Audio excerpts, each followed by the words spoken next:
And the final game of the FideChess.com Women's Grand Swiss, I played against International Master Alina before, and I went into this round having what someone said kind of echo in my head. They said to me, and they looked at me with this glare, they said to me, "Never in the history of Grand Swiss has there ever been a player who has ended on a 0 out of 11, and perhaps you will make history." And I wasn't sure how to receive that information, so I was like, you know what? There is no way I'm going to lose this last game.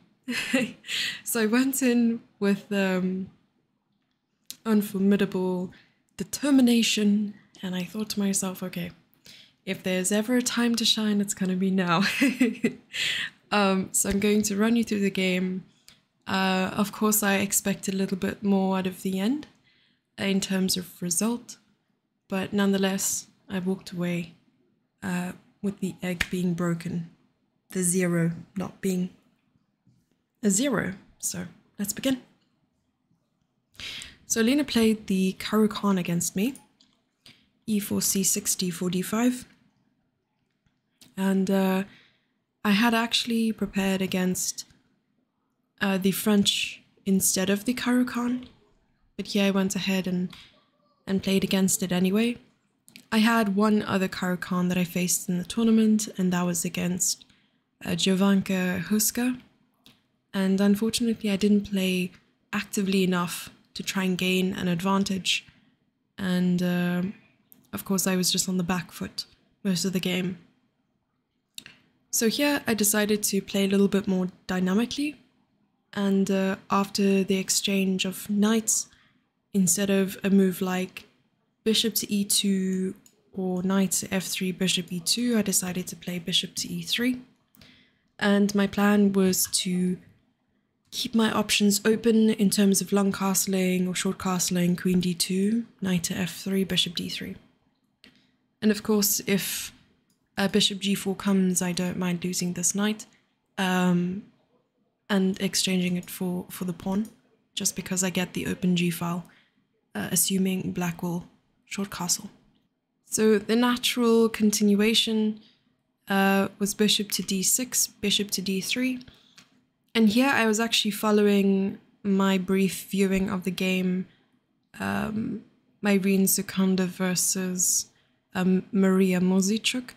I think Irene had a very good position with white pieces against Maria's Caro-Kann, and it looked something like this. I actually wished during the game that I had taken a deeper look at the game, and I also wished that my memory was good. But unfortunately, I can only remember so much about the game. But I kept in mind that it was very aggressive compared to sort of how I played against Jovanka in the previous round. Knight e7, queen d2, keeping my options open, and knight to e2. This was the last move I remembered from the game that was played between Irene and Maria. And here I was thinking, okay, my plan is to simply stop f5, f4. So right now, this is not possible, and after a move like knight b6 it would be, and I would just continue with knight to g3 and try to get my knight here. And I think my knight would be pretty solid on that square. So rook to e8 and long castles. I felt pretty confident in this position. Actually, every single game I went into, after I sat down and after I had sort of written our names in and settled in, all my nerves went away. And years ago, I remember having a specific conversation with one of my coaches, previous coaches, and I asked them, when I play an important tournament, I can't help but shake or feel overwhelming nerves towards the games. Will that ever go away? And he said, the more you care about the game, the more it's going to affect your emotions. But the more you play, the more experience you gain, and the less likely you'll feel, I suppose, nervous during the game, or more likely to be able to control those emotions. And I prayed and prayed and prayed for that day, and I was so happy to be conscious of that moment where I looked at this position and I was like, I'm not nervous at all. Despite what people have said, despite how many games in a row that I had lost and how knocked down I felt, there was nothing in that moment that was going to freak me out. So I long castled. The knight went to f8 and I was happy to see this move because I had half expected black's forces to head towards my queen side, towards my king. And there was something quite valuable that I was told, that was sort of said the day or two before I'd played this game, and it was that in order to attack your king, your opponent needs 3 pieces. Not 2, not 1, 3. And for every minor piece I have on the half of the board where my king is, that cancels out one of the attacking pieces. So we can try to count here. 1, 2, 3 potential attackers in the next few moves. But already I have 1 that cancels out the bishop, and so my opponent only has 2 attackers, but needs 3, so I have nothing to worry about. So knight f8 was quite a relief. I played knight g3 and a5. No worries, the pawn's not going anywhere. Knight to f5, captures. I'm happy to capture. My bishop is on a very good square, and there's no harm in that. Queen c7 and h4. If a3 was played, I can simply play b3, just locking down the attack, and I don't have to worry about it for a bit. So after h4, my opponent played c5.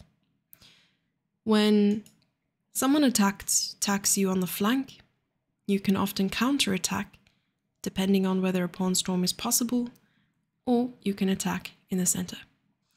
And since my attack probably seems a bit more promising than hers does, that is the reason why she decided to strike me in the center. So I captured, happily, and with the queen sitting on c5, I had an idea. After a3, b5, I could try to trade some rooks, and in an endgame, my bishop would overpower the knight.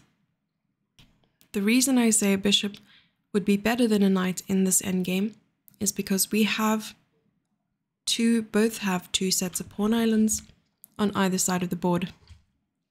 And if we were to remove the major pieces here, being the queens and the rooks, we'd be left with a king each, a knight versus a bishop.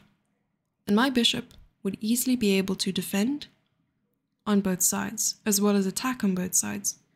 I cannot say the same for black.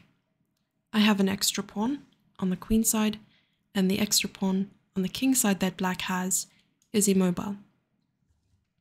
So that is why it's slightly better. g6, and I just come back 1 move, and rook to c8, targeting my c2 pawn. But there is also pressure here and here. A rook lift. Do you even lift? What a great idea. I'm very happy I spotted this because now I'm targeting rook c3 to win the rook. And after this move, queen to c4, of course the threat is to check me, so I decided to offer a trade of queens. Queen to a2, and I decided to just capture the free pawn on b5, although it does appear very risky. I'm defending b2, this is defended by my bishop, and any check I can have on the d-file can be covered by the rook. So queen to a1, king to d2, and queen to g1, targeting these 2 pawns. I just came back, and I escaped a pawn up. I attacked the queen. Of course, I was running relatively low on time here. And queen back to b5. I thought being a pawn up, of course, if it was great, but I needed to keep my pieces as active as possible. Otherwise, the knight, the rook, and the queen could be of huge danger to my king. Already it's back in the center. King g7, I was very happy to see. And after g5 captures, check, and king back, I can safely take and still defend b2. The knight goes to c5, and I just pin the knight. And now if I take, unfortunately, I lose the exchange. So king e2, check, and bishop f3. So the queen goes back to d7, and I think once again it's just not possible for me to take because of rook to e8. So I played king f1, very happy to be able to retreat my king, but now on the king side, the knight goes back to e6 and I just trade. Of course I want to trade the bishop and knight as well, since I'm a pawn up. And the pawn on a4 is really weak. And I have a very good pawn on g5, which stops f6 and h6. So queen e7, check, king e1, the last check. And we have a king and queen and pawn ending. This should be completely winning. Of course, someone mentioned to me after a number of maneuvers that there was a way to win quite quickly. I'm going to try and find that moment quickly for us. Right, so I believe it was somewhere over here where I continued with a check, king to h7, king to f6, and in this position I could have played an easy after king to e8. I believe I had this. Queen to h3. If the king goes to g7, I think we have a potential checkmate. Of course, we win this pawn and win the game. If king to g8, we have check on this square, and it's a complete win. King to g7 is followed by this move. King h7 is followed by this move.